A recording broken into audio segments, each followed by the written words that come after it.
E aí, pessoal do YouTube, beleza? Estamos aqui com mais um estudo.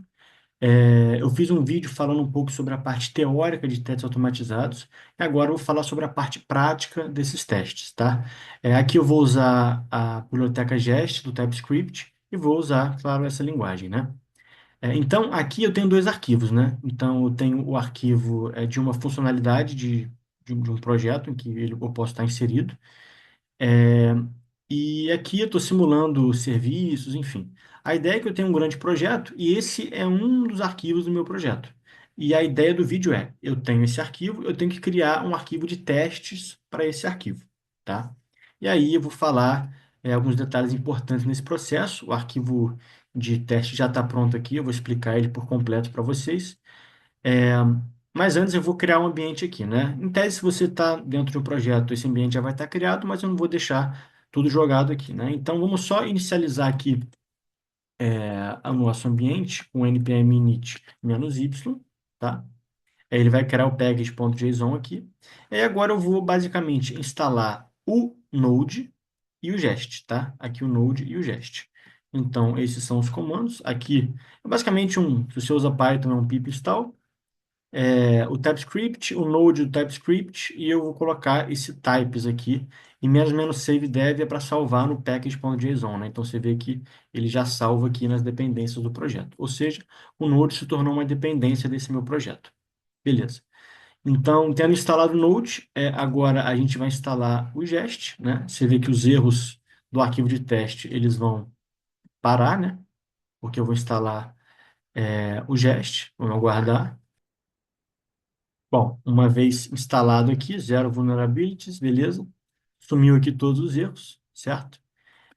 Agora já dá para executar, ainda não. É importante que a gente venha aqui em package.json e troque o script de teste aqui, né? O que que é isso? Eu estou dizendo que o script de teste do meu projeto, ele está especificado sim e ele vai ser o Jest. Então, quando eu rodar com npm no terminal o teste, ele vai dar basicamente um npx Jest, né? Tem NPM e NPX. O NPX, ele executa diretamente o binário GEST que está em Node Modules, né? Então, se eu der um NPX GEST, ele vai executar o meu teste com erro. Ok. Se eu der um npm run test, ele vai executar o NPX GEST, porque eu estou falando para ele fazer isso. Mesma coisa. Perfeito. Isso é importante porque aqui é onde eu posso definir os meus ambientes. Eu falei disso no vídeo que eu fiz sobre testes automatizados mais teórico, né? Que aqui eu consigo meio que definir os ambientes em que eu estou, né? Então, se eu rodar tal coisa no terminal, ele vai para o ambiente de desenvolvimento. Se eu rodar tal coisa, ele vai para o ambiente de teste. E se eu rodar tal coisa, ele vai para o ambiente de produção. Isso é importante você dividir isso, tá? Vai estar no card aí o vídeo sobre os testes, mais na teoria, né? Aqui eu posso mudar a variável de ambiente. Então, eu crio a variável de ambiente para o meu env. Então, eu tenho, se o env for dev, eu vou estar no ambiente de desenvolvimento. Se o env for teste, eu vou estar no ambiente de teste. E aqui eu consigo mudar a minha variável de ambiente de acordo com o que eu coloco no terminal. Assista o vídeo teórico sobre testes automatizados. Bom, agora para finalizar e a gente conseguir rodar o teste, eu vou ter que criar aqui o arquivo que eu estou colando, né? Jestconfig.typescript, tá? Aqui eu vou estar dizendo basicamente que o preset do Jest vai ser o Jest do TypeScript, né? Que é a linguagem que eu estou usando, e o ambiente de teste vai ser o Node, né? E agora com isso eu consigo rodar o meu npm run test, ele vai dar OK em todos os testes do meu arquivo. Então, OK, já resolvemos o ambiente. Agora vamos entender o que que tem nesse arquivo de teste. Primeira coisa que é legal entender aqui é entender o nosso user service, né? O que está acontecendo aqui? Então, ele importa três serviços aqui, um de hash de senha, um de e-mail e um do repositório, tá? E também explico o que é repositório no meu outro vídeo mais teórico, como uma observação, né? E aqui eu crio interfaces e aqui tem a classe de user service, né? E aqui dentro eu acabo usando esses serviços que eu importei lá em cima, né? Então aqui em create user eu estou usando o user repository, é, aqui eu estou usando o serviço de e-mail, e aqui a ideia é testar cada método dessa classe user service. tá? Uma coisa que é importante.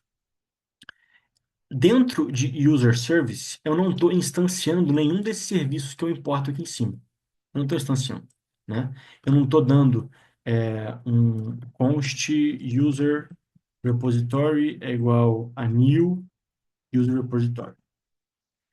Fazendo isso, né, eu tiraria daqui de cima, né, ao invés de definir, né, injetar essa dependência, eu vou estar instanciando essa dependência aqui, né? E isso é ruim. Eu fiz um vídeo também sobre encapsulamento. É, quando eu vou para o meu teste e eu uso esses serviços, né, eu não vou usar esses serviços reais. Eu vou criar mock desses serviços, né? Então, se eu instanciar aqui dentro, eu vou ter que entrar dentro da classe para alterar esse serviço que eu já instanciei para transformar ele em um mock. Isso não é bom, né? Então, a gente elimina isso aqui e usa essa injeção de dependência, né? Então, tá aqui padrão injeção de dependências, tá? Para começar, acho importante falar isso porque está logo no constructor, né? Então, vamos pro arquivo aqui de teste, tá?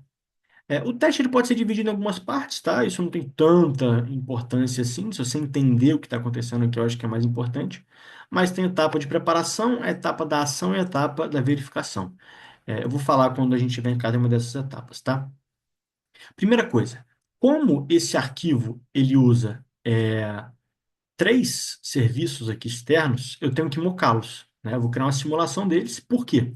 Porque provavelmente eu já vou ter outros arquivos aqui individuais testando cada um desses serviços, tá? Então eu não preciso usar esse serviço real de novo. Então eu crio mocks. É bom porque esse arquivo tem que ser independente, tá? Então eu não posso dar erro nesse arquivo .spec se der erro no meu serviço de senha, por exemplo. Ele tem que ser independente, por isso os mocks. Então, aqui eu crio o User Repository Mock, né? Então, eu crio uma constante e dentro dela eu falo quais funções vão ser mocadas dentro dela e o jest.fn cria esse mock, né? Essa simulação. Aqui é a mesma coisa com o email service e aqui é com password hasher mock. Então, só para recapitular, eu tenho um repositório aqui que eu estou importando, eu estou usando, e eu sei que eu tenho a função ou o método find by email nesse repositório, então eu estou mocando o find by email aqui, dentro do repositório. Mesma coisa com create, ó. Eu tenho user repository.create aqui, tá vendo? Então, esse é um método do meu user repository que eu vou mocar ele aqui, certo? Repare que eu nem sei como são esses serviços aqui, né? Eles nem existem, que no meu projeto eu estou usando esse arroba para simulá-los, tá? Mas ele é alguma coisa, né, que não vem ao caso aqui, eu consigo simular tudo que eu estou usando dele aqui. Se eu tivesse uma outra função, eu ia adicionar essa nova função aqui. E aqui a gente começa o teste, né? Então eu crio essa tagzinha describe, tá? E dentro de describe eu vou ter vários its, né? E esses its vão ser alguns testes diferentes, certo? Dentro do describe eu posso ter essas tags before each, after all, before all, que é basicamente eu vou fazer alguma coisa antes de tudo, depois de cada um. E aqui, por exemplo, eu estou criando a instância do meu user service, tá? Então, eu estou criando a instância do user service, que é o que eu vou testar, certo? Eu tenho que instanciá-lo. E eu estou passando para ele os serviços que eu injetei como mocks, né? Eu poderia importar aqui o serviço real de novo e colocar ele aqui como serviço real. E eu estaria testando no serviço real, mas não, né? Então, olha como que não instanciar nada aqui dentro faz com que eu consiga injetar o que eu quiser nesse serviço, o real ou o mock. E é aqui que eu estou fazendo. Eu estou injetando aqui o meu serviço mocado. Bom, e aqui, nesse it, ele vai rodar cada it, né? E cada it ele tem que dar certo, né? Por isso que aqui são cinco, né? Esses cinco são os its, e esse um seria esse describe, né? Que seria tudo. Então, aqui eu devo criar um usuário com sucesso. Então, o que que eu faço? Eu pego o repositório que eu moquei, né? E eu digo que se eu chamar essa função desse repositório, esse método, ele vai me dar o resultado tal.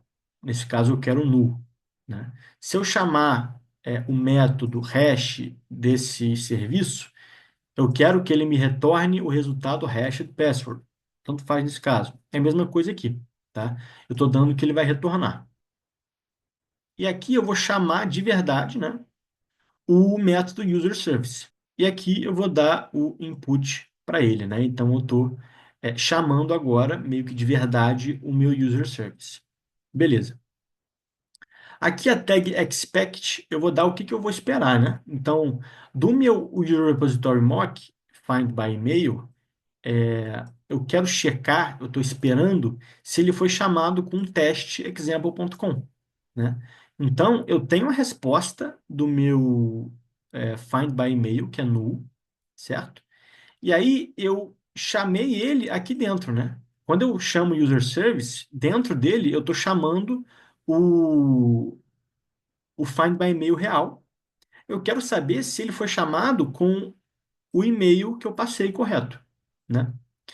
Aqui é a mesma coisa, né? Então, dentro do que está acontecendo aqui, eu chamei essa função hash, né? Então, eu quero saber se eu chamei ela com a senha correta que eu passei no input, certo? E aqui, por fim, o create, se foi chamado o create com os dados que eu passei aqui no input. Então, essas são as verificações. Bom, aqui, por fim, eu estou esperando mais uma coisa, que o meu serviço de e-mail, ele foi chamado com o e-mail e com o nome de usuário que eu passei no input do meu serviço que eu quero testar, né? E aí, por fim, o resultado dessa minha chamada, ela tem que ser igual ao ID que eu dei lá em cima, ó, que vai ser o valor resolvido. Aqui é muito parecido, eu aproveitar para falar do arrange, o act e o assert, né, o verify. Aqui eu estou falando que a resposta do find by email vai ser que já existe um ID, repare. Aqui eu estou dizendo que ele deve lançar um erro se o e-mail já estiver em uso. Então, eu vou forçar que o e-mail esteja em uso, né? Então, eu tenho que o find by e-mail retorna um ID como existing ID. Eu dou o mesmo input, né? Então, quando eu dou a range, eu estou falando o que vai ter de retorno, né? Eu estou simulando o que vai ter de retorno. No act, aqui já está tudo junto, né? Mas o act, eu vou chamar o meu user service real, né? E eu quero ver se ele jogou para mim o erro e-mail já está em uso. Por quê? Porque aqui no meu user service, olha bem, e-mail já está em uso, né? Então, tô com esse throw, ó, aqui eu estou dando throw, eu estou verificando se ele está realmente fazendo isso. E aqui no meu user service, como ele está dando um throw, ele vai interromper aqui o que está acontecendo. Ele não vai chegar em hashed password, ele não vai chegar em send welcome email, não vai chegar em nada. Então aqui eu tenho uma forma de esperar que esses métodos desses serviços não sejam chamados, tá? E aí, se isso tudo der certo, ele vai dar um OK nesse segundo it, tá? Aqui, por fim, mais simples, ele lança um erro se o e-mail for inválido, né? O to throw a mesma coisa. Então, aqui, ó, tem a questão do e-mail, ó, invalid email format, certo? E aqui ele deve lançar o erro se faltar campos obrigatórios, missing required fields, né? Então, ele está verificando essa saída aqui. Então, você vê que para cada saída é importante que tenha uma verificação, né? Ver se a gente consegue chegar corretamente a essa saída. Esse processo é basicamente você olhar o seu arquivo, olhar aqui, tentar reproduzir, tentar criar casos para você conseguir fazer o arquivo de teste, tá? E aqui você vê que tem 5 its, vão ter 5 respostas aqui, ó. Ele te dá tudo ok. Se desse erro, ele ia te dar um panoramazinho, de repente, com o que pode estar errado. E é basicamente a estrutura de um teste automatizado, né? Então, a ideia é que para cada arquivo do seu projeto, você tem um arquivo .spec desse de teste, certo? Então, se não entender alguma coisa, volta para o começo do vídeo, na explicação desse primeiro it aqui, que eu acho que ele é o mais fundamental, tá? É isso, muito obrigado, espero que tenham gostado. Comenta aqui embaixo qualquer coisa, qualquer observação, deixa o like e se inscreve aí para ajudar. Beleza? Muito obrigado, tamo junto.